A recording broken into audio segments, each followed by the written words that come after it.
Hi hello नमस्ते, कशात सगळे मितवा मराठी रेसिपीमध्ये आज सगळ्यांचे खूप खूप स्वागत. तर आज आपण अतिशय सोपी आणि झटपट होणारी रेसिपी आणि त्याचबरोबर चविष्ट रेसिपी आज आपण पाहणार आहोत. ही रेसिपी घरच्या घरी अगदी कमी साहित्यामध्ये तयार होते, त्यामुळे व्हिडिओ शेवटपर्यंत पहा आणि रेसिपीला लाईक आणि सबस्क्राईब नक्की करा. तर पहा, आज आपण जी रेसिपी बनवणार आहोत त्यासाठी आपल्याला एक कोवळी काकडी लागणार आहे. काकडी आपल्याला व्यवस्थित अशी स्वच्छ पाण्याने 2-3 वेळा धुवून घ्यायची आहे. त्यानंतर सोलरच्या सहाय्याने व्हिडिओमध्ये दाखवते त्या पद्धतीने आपल्याला काकडी सोलून घ्यायची आहे.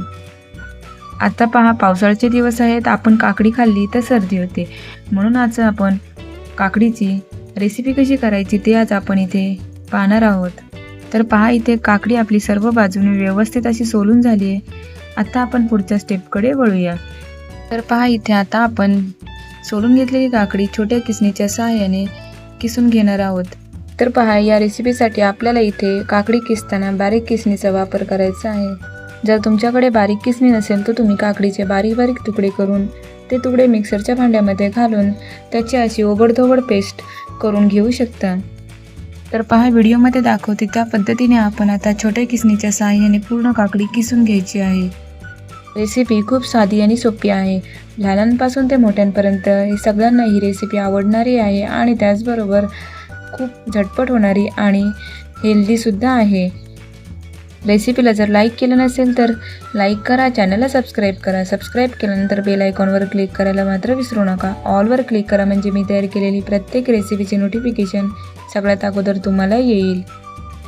तर पहा, आता आपली सर्व काकडी किसून झाली. आता आपण काकडीमध्ये 1 वाटी गव्हाचं पीठ घालणार आहोत. तर पहा, इथे काकडी किसून झाल्यानंतर आपण काकडीमधलं पाणी पिळून काढणार नाही, तसेच आपण काकडी रेसिपीसाठी वापरणार आहोत. त्यानंतर आपण इथे 1 चम्मच कस्तुरी मेथी घालून घेऊ. त्यानंतर 1 चम्मच पांढरे तीळ घालू. त्यानंतर आपण चवीनुसार इथे अर्धा चम्मच चिली फ्लेक्स घालून घेऊ. तुम्हाला जरी रेसिपी तिखट पाहिजे असेल तर तुम्ही इथे मिरचीचं प्रमाण वाढवू शकता. त्यानंतर चवीनुसार मीठ घेतलं आणि पाव चम्मच हळद घातली. सर्व कोरडे मसाले घालून झालेत. आता आपण स्पूनच्या सहाय्याने प्रथम हे सर्व साहित्य व्यवस्थित असं मिक्स करून घेऊ. पावसाळा सुरू झाले आणि काकडीचा सीझनसुद्धा चालू झाले.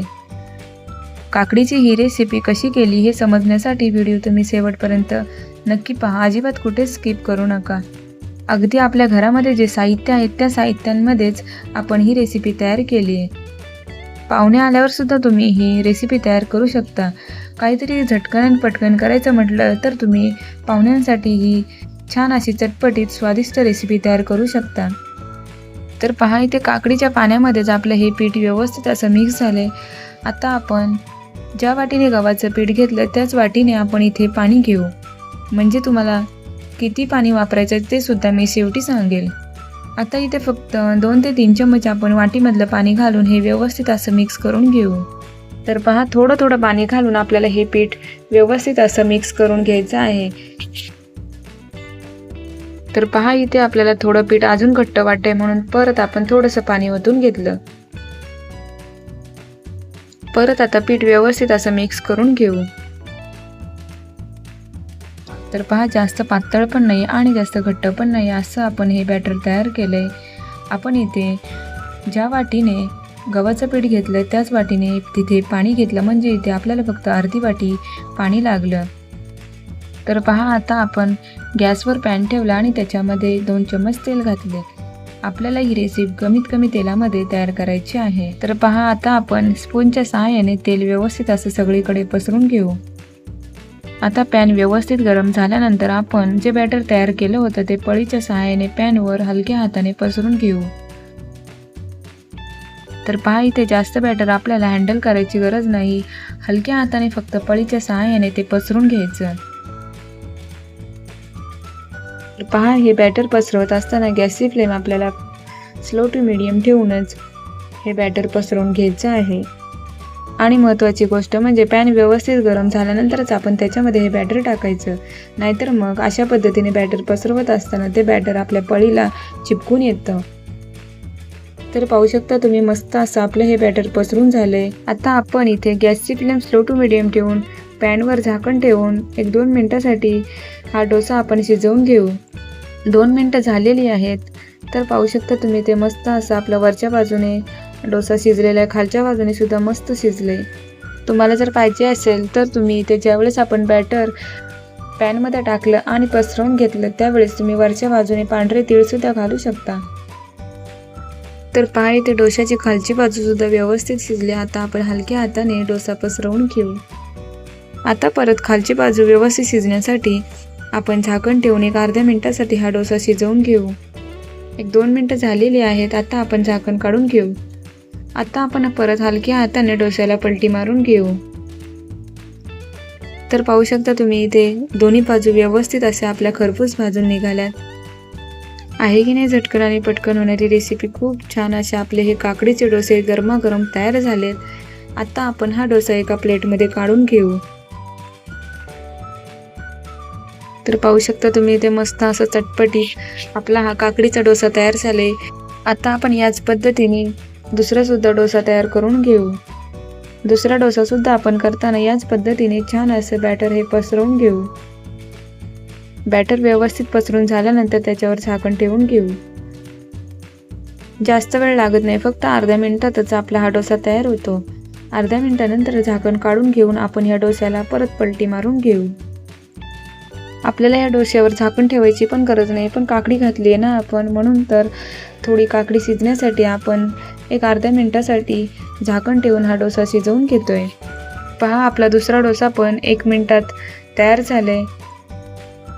आता परत हा सुद्धा डोसा आपण प्लेटमध्ये काढून घेऊ. लहान बाळांच्या टिफिनसाठी नाहीतर मग पाहुणे आल्यावर सुद्धा काहीतरी गरमागरम स्वादिष्ट करायचं म्हटलं तर तुम्ही पटकन काकडीचे हे डोसे तयार करू शकता. लहान बाळांच्या टिफिनसाठी सुद्धा हे डोसे दिले तरी डब्यामध्ये सुद्धा नरम राहतील. अगदी संध्याकाळपर्यंत सुद्धा हे डोसे मऊसूत राहतील. कोणतीच पूर्वतयारी न करता आपण हे मस्त असे डोसे तयार केलेत. आहे की नाही झटकन आणि पटकन होणारी रेसिपी. रेसिपी इथपर्यंत पाहिलीच आहे तर रेसिपीला एक लाईक आणि एक सबस्क्राईब नक्की करा, कारण तुमचं एक लाईक एक सबस्क्राईब नवीन यूट्यूबरसाठी लाख मोलाचे असते. आता आपण ही रेसिपी मीतला टेस्ट करायला देऊ. अशा प्रकारे तुम्ही फळभाज्यांचे सुद्धा तुम्ही डोसे तयार करू शकता. सुट्टीच्या दिवशी सुद्धा तुम्ही हे डोसे तयार करू शकता आणि लहान मुलांना आणि पाहुणे आल्यावर सुद्धा तुम्ही ही रेसिपी तयार करू शकता. काकडीचे महत्त्वाचे फायदे म्हणजे काकडी हेल्दी असते, पचायला हलकी आणि पचनासाठी सुद्धा उत्तम असते. काकडीमध्ये पाण्याचे प्रमाण भरपूर असते, म्हणून ते आपल्या शरीराला थंडावा देते. म्हणजे काकडीमध्ये भरपूर प्रमाणात पाणी असते. काकडीमधील फायबर्समुळे आपल्या शरीरातील पचन सुधारते आणि त्याचबरोबर पोट हलके राहते. काकडीमध्ये कमी कॅलरीज असल्यामुळे आपण जो डोसा तयार केलेला आहे तो हेल्दी झाले आणि त्याचबरोबर पचण्यासाठी सुद्धा हलका आहे. काकडीचे डोसे खाण्याचे 3 फायदे: पचन सुधारते, वजन नियंत्रणात ठेवते आणि त्याचबरोबर शरीराला हायड्रेट करते. म्हणून ही स्वादिष्ट चविष्ट रेसिपी नक्की करून पहा. अशाच मस्त चमचमीत, झणझणीत आणि गोड रेसिपीसाठी मितवा मराठी रेसिपीला सबस्क्राईब करा आणि त्याचबरोबर बेल आयकॉनवर क्लिक करा. पुन्हा भेटूयात अशाच एका नवीन रेसिपीमध्ये. तोपर्यंत बाय बाय. धन्यवाद.